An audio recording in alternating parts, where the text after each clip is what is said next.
Friends, freedom വേൾഡിന്റെ മറ്റൊരു എപ്പിസോഡിലേക്ക് എല്ലാവർക്കും സ്വാഗതം. ഇന്ന് നിങ്ങളോട് ഞാൻ പറയാൻ പോകുന്നത് ഇന്ത്യയുടെ ഹൃദയം എന്നറിയപ്പെടുന്ന മധ്യപ്രദേശിനെ പറ്റിയാണ്. അപ്പോൾ നമുക്ക് വീഡിയോയിലേക്ക് പോകാം.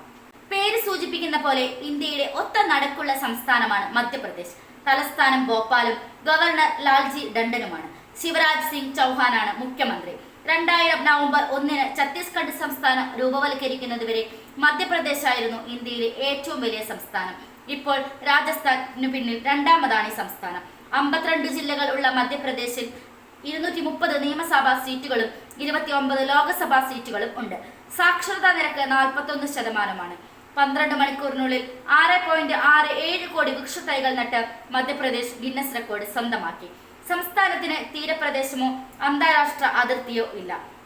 മധ്യപ്രദേശിന്റെ ഉയരം 300 മുതൽ 3900 അടി വരെയാണ്. ഇന്ത്യൻ ഉപദ്വീപിലെ ഏറ്റവും പ്രധാനപ്പെട്ട ചില നദികളുടെ ഉറവിടം മധ്യപ്രദേശിലാണ്. മധ്യപ്രദേശിലെ മണ്ണിനെ 2 പ്രധാന ഗ്രൂപ്പുകളായി തിരിക്കാം. ഫലഭൂയിഷ്ഠമായ കറുത്ത മണ്ണ് മാൾവ പീഠഭൂമിയിലും നർമ്മദ താഴ്വരയിലും സത്പുര പർവ്വത നിരകളിലെ ഭാഗങ്ങളിലും കാണപ്പെടുന്നു. ഫലഭൂയിഷ്ഠമല്ലാത്ത ചുവപ്പ്, മഞ്ഞ വരെയുള്ള മണ്ണ് കിഴക്കൻ മധ്യപ്രദേശിന്റെ ഭൂരിഭാഗവും വ്യാപിച്ചു കിടക്കുന്നു. മൺസൂൺ കാലാവസ്ഥയാണ് മധ്യപ്രദേശിലെ കാലാവസ്ഥയെ നിയന്ത്രിക്കുന്നത്. മധ്യപ്രദേശിൽ നിരവധി ദേശീയ ഉദ്യാനങ്ങളും നിരവധി വന്യജീവി സങ്കേതങ്ങളുമുണ്ട്.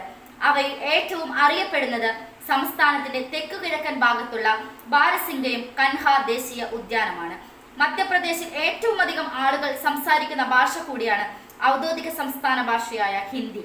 ഭൂരിഭാഗം ആളുകളും ഹിന്ദുക്കളാണ്. എന്നിരുന്നാലും മുസ്ലിങ്ങൾ, ജൈനർ, ക്രിസ്ത്യാനികൾ, ബുദ്ധമതക്കാർ എന്നിവരിൽ ഗണ്യമായ ന്യൂനപക്ഷങ്ങളുമുണ്ട്. ഒരു ചെറിയ സിഖ് ജനസംഖ്യയും ഉണ്ട്. ഈ വീഡിയോ നിങ്ങൾക്ക് ഇഷ്ടമായെങ്കിൽ ലൈക്ക് ചെയ്യുക. അതുപോലെ നിങ്ങളുടെ അഭിപ്രായങ്ങളും നിർദ്ദേശങ്ങളും കമന്റ് ബോക്സിൽ ടൈപ്പ് ചെയ്യുക. Thanks for watching.